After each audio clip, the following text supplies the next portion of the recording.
Thanks for joining me for another edition of Daily Hope Behind the Music.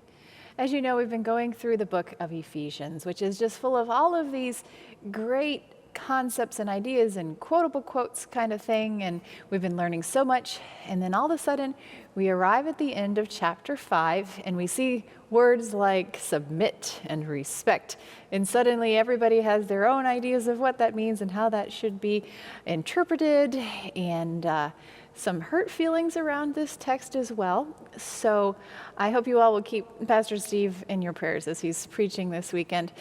But it's just so great that we're able to delve into these difficult topics here at Victory. So as you can imagine, it was a challenge for me also to plan worship this weekend, trying to think about, is it really about marriage? What is it about?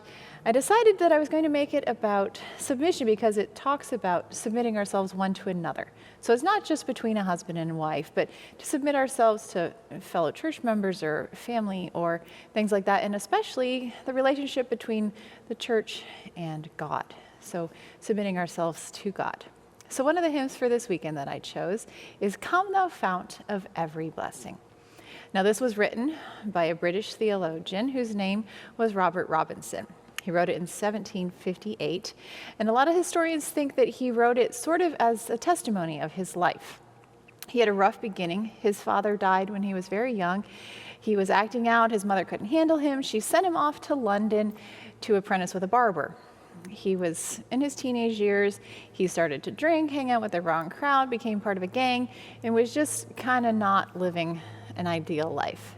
Well, it didn't sit too well with him. At the age of 17, he suggested to some of his buddies, maybe we should go check out that Whitefield guy. He's doing an evangelistic series. So he went and he listened, and that was the moment that his life changed. He decided that he wanted to have a better life. He submitted his will to Christ, and he went on and became a pastor. He went to seminary, and he served for many, many years at congregations in England.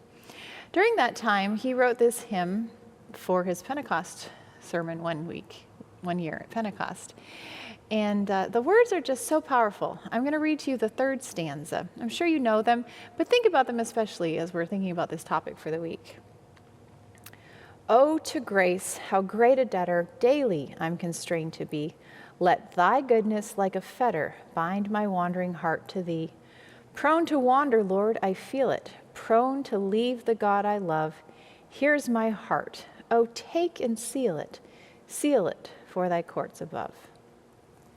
That sounds like submission, right? Knowing that of our own, we are not able to do anything. We're just going to wander and wander. And so handing it over and saying, Lord, take my heart. Do what you need to with it.